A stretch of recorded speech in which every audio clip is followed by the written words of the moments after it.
Narinig natin yung message nyo of all the support, pero akalain nyo ba naaabot sa book 2 when you guys first started?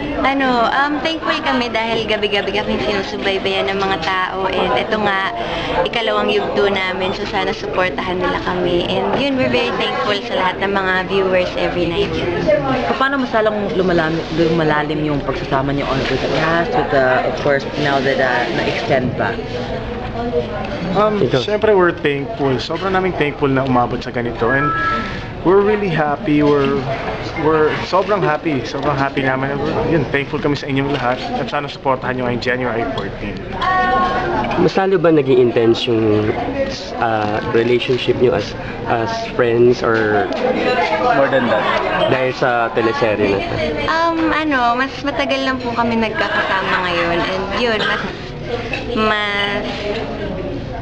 I think, di ba, pag mas matagal naman yung pinagsasamahan talaga ng isang tao, mas nakikilala mo sila, mas lumalalim yung pagkakaibigan dahil din nga sa mas malalim na pagkakilala mo. Rian, it's the second time that you celebrated Christmas with Kim. So, how was your vacation with her family after Sa Christmas? Subic. Nung Christmas, they were in Hong Kong. After Christmas. After Christmas, it was nakakatuwa, thank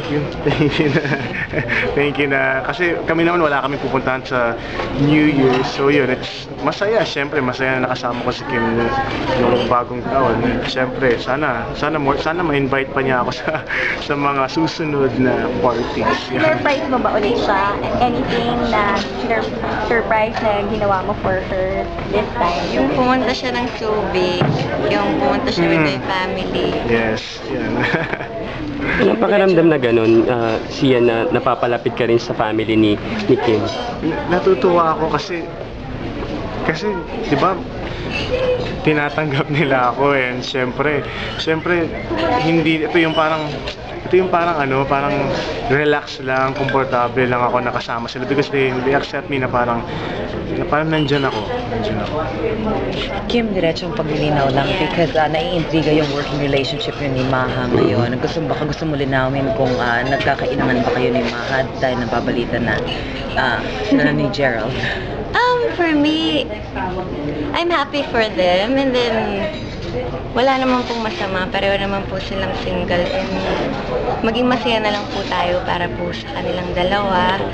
And nakakalungkot lang kasi yung friendship na sayang. Ang friendship? Friendship na nasayang? Yeah, yung Kanina? Yun. Sa inyo Ni Gerald ba? lang sa inyo ni Gerald? Or Yeah, and nakakapagod na po kasi yung tanong kayo ng tanong sa akin tungkol kay Gerald, ang dami niya na pong dinaan ng babae. Diba? Hindi lang naman po ako, and then, bakit hindi niyo po hingin yung opinion ng ibang babae since marami naman po sila? Why do you think nandun yung maybe because ang strong ng following niyo? Hindi ko po alam, and ang dami naman na po nakakaalam. It's been magti 3 years na, and the press or the people kept on asking me if I'm okay, if I'm doing fine. Of course, I'm doing fine. Ang tagal ko nang nakalet go, and ayoko na magpakatanga, and yun, let's be happy for them. Kasi Kim, naging close ulit kayo because of 24/7 In Love, diba? This is Mother B-Boy, terribly sorry friends. We have 5 minutes left with Kim, Maha, and Shawn and Zia. We just did it for work. Ayun.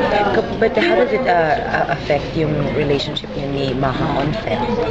No, nagulat ako and nabigla, and hindi ko in-expect na mangyayari tong ganito. Diba parang, bakit? But I'm not, hindi naman ako bitter na kung ano man nangyayari sa kanila. But I'm happy for them, and parang nalungkot na ako kasi yung taong sinabihan ko nung time na down ako dun sa taong yun? yun, parang kinain niya lang yung sinabi. So, kumusta ang relationship? So may tension sa inyo ngayon, Ima? No, we're good. We have 3 minutes left, please, with Kim, I don't care. I don't care Maha, about Sian, and Ed Sean. Bahala na siya. She knows Gerald. Who Gerald is. Mas mahirap ba yung pagtatrabaho ngayon because of that issue? Hindi naman po. We can work professionally and then nagawa naman po namin yun. And then maganda naman yung mga eksena namin. So, it's okay.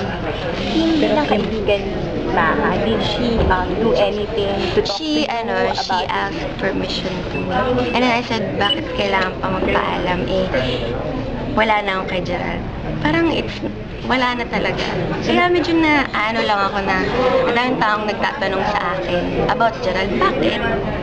Di ba parang tagal na, 3 years na, ang dami pang babaeng And dumaan thank you so after. much, our friends from the entertainment press and the internal media and television crew. Nasasaktan ka ba kung nakikita? This is your radio job reporting live from Hindi Malacca. naman ako Telling you Happy New Year 2013.